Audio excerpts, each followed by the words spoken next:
Good morning, good afternoon, good evening to everyone, especially those on the other side of the world. There is no time and space between us. There is only this present moment. We are one. Today, the doctor decided that I am not to go to Mass, but only to Holy Communion. I wanted very much to assist at Mass, but my confessor, in agreement with the doctor, told me to obey it. It is God's will, sister, that you should get well, and you must not undertake mortifications of any kind. Be obedient, sister, and God will reward you for it. I felt that the confessor's words were Jesus' words, and although it made me sad to miss Holy Mass, during which God had been granting me the grace of seeing the infant Jesus, nevertheless, I placed obedience above everything else. I became absorbed in prayer and said my penance. Then I suddenly saw the Lord, who said to me, "My daughter, know that you give me greater glory by a single act of obedience than by long prayers and mortifications."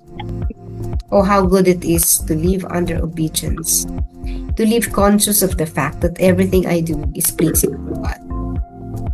Ngayon, nagpa siyang doktor na hindi ako sumimba at tumanggap na lamang ng banal na komunyon.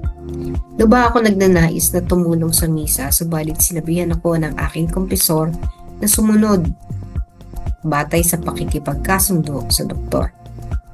Kalooban ito ng Diyos, sister, na gumaling ka, at hindi mo dapat parusahan ang iyong sarili sa anumang paraan. Maging masunurin ka, sister, at ikaw ay gagantimpalaan ng Diyos.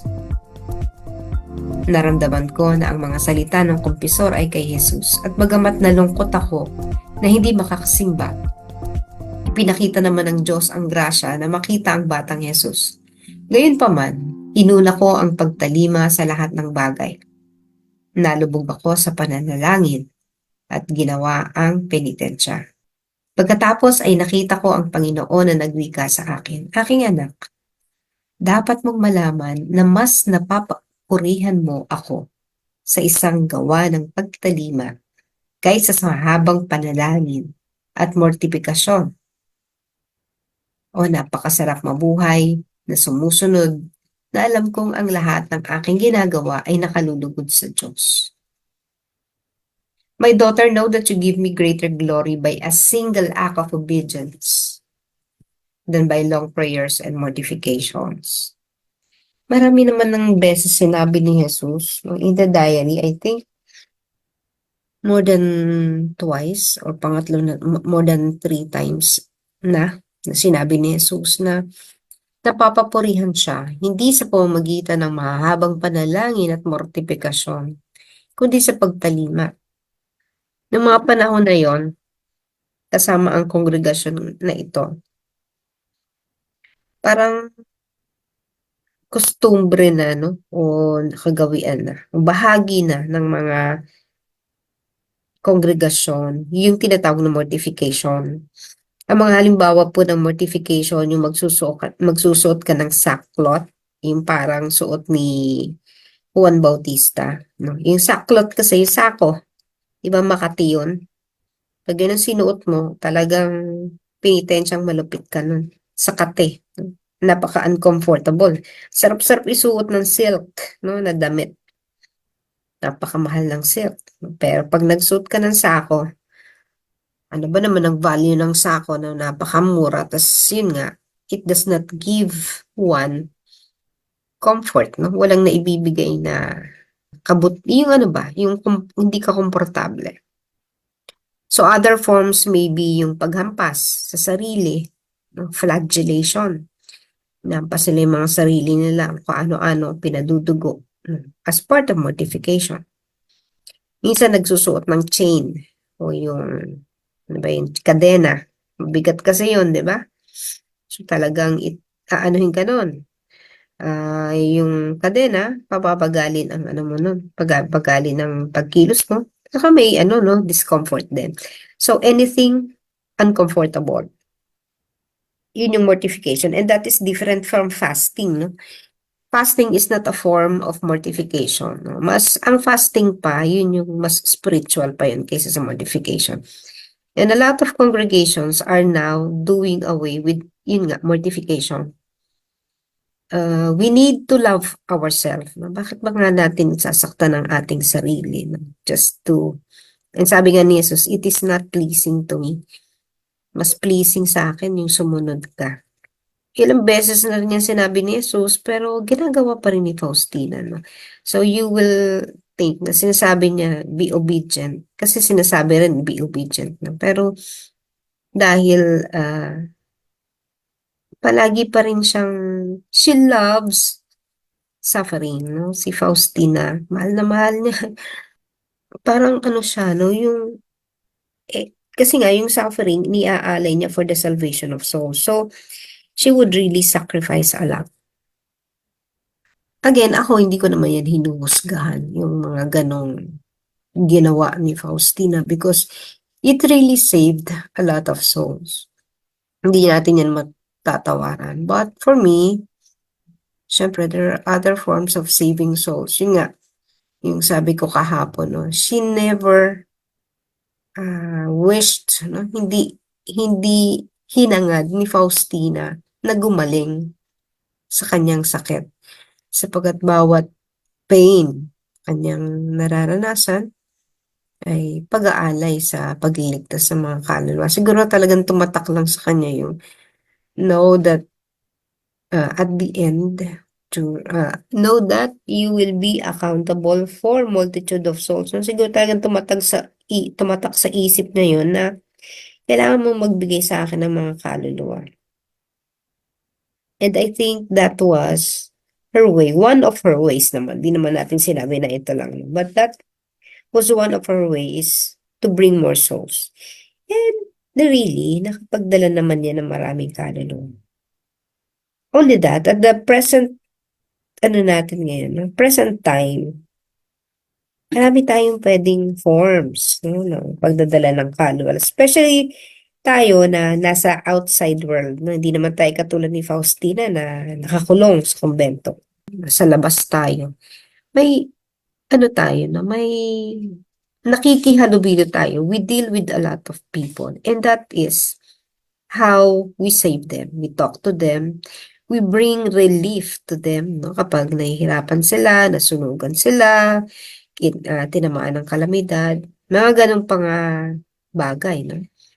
So, yung interaction natin with people, though it is affecting our level, yung soul level, kasi nga, when you deal with people, nandun, yun yung talagang subject ka rin sa contamination. Kasi when you deal with people, pwedeng nagagalit sila sa'yo, hindi mo alam. So, they are throwing negative thoughts on you. No? Pwedeng ganon. At saka yung devil, andyan lang, kabi-kabila. Yung tukso, kabi-kabila. Yun yung downside ng nasa outside world. We are prone to several quote-unquote viruses or infection spiritually.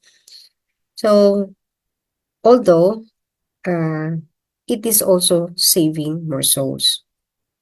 Kaya, yun lagi, no, yung paglilinis ng sarili natin. Ako nga, tamad ako sa ganyan din eh. Yung procrastinate kapag galing ka sa labas eh, dapat talaga, no? Clean. When you go to sleep, clean. Talagang malinis, no? Kasi nga, ang daming sa labas. Ang daming infection. Hindi lang ito yung physical viruses, no? Kundi yun nga, you are being contaminated by unseen things, no? Kaya napakahalaga na when you go to sleep, you're really clean. Kasi minsan, kaya lang, pag yung pagod ka na ba, magpapalit ka na lang ng damit. Yung ganon.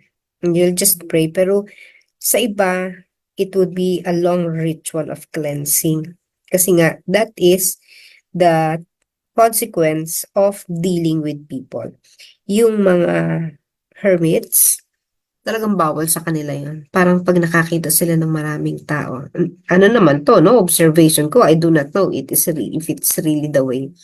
Pero nakita ko lang na parang pag nakakita na sila ng maraming tao, ano na sila, no, iba na yung pakiramdam nila. They are not supposed to deal with people kasi nga, makukontaminate sila. So, kaya yung mga ano din, yung mga, ano tawag dito, contemplative, no? Talaga hindi rin yan nagsisilabas. Hindi rin sila ganun ka-contaminated, no? But again, for us, that is the challenge, no? How to deal with people to save more souls. And again, Jesus would be happy if we would be obedient to Him. Hindi mahalaga sa kanil, kay Jesus yung haba ng pananalangin natin. Hindi mahalaga yung, kung yung mortifications ka, pag-aalay ng maraming sufferings. Kasi kung saan naman dumarating yung mga sufferings natin eh. Like, hindi mo yan i-wish. It comes, no? Normal yan sa mga tao to experience suffering. Nagkakasakit, nagkakaroon ng mental, worries, anxieties, nagkakaroon ng emotional breakdown. These are normal things. Hindi mo kailangang i-invoke yung Diyos para ibigay sa yun because it really comes naturally. Dahil kung ano yung kailangan nating baguhin sa sarili natin, yun naman yung automatically dumaraan sa atin, no? Doon tayo sinusubok kasi kung impatient ka, doon ka susubukan, no, para maging patient. So, hindi natin kailangang sabihin na bring me on, no? Hindi ganon. Kundi let it be because it will come. We will be challenged. Tayo ay susubukin ng panahon at pagkakataon without even asking for it. Sapagkat as we travel or as we walk the path, dami talagang tinik, no? Matitinik ang paa natin. Normal na matitinik tayo. Normal din na babagsak tayo. Normal din na may mga hadlang sa dinaraanan natin. But what is important is that we are able to rise for every fall. We rise for every fall and we go around the blocks, no? Kung may mga bara, may mga nakaharang sa daan natin, we go around it. We do not deal with it head on. Otherwise, mamamatay tayo kung malaking bato yan, no? Tapos, binangga mo, head-on collision, patay ka. So, what you do is go around the obstacle.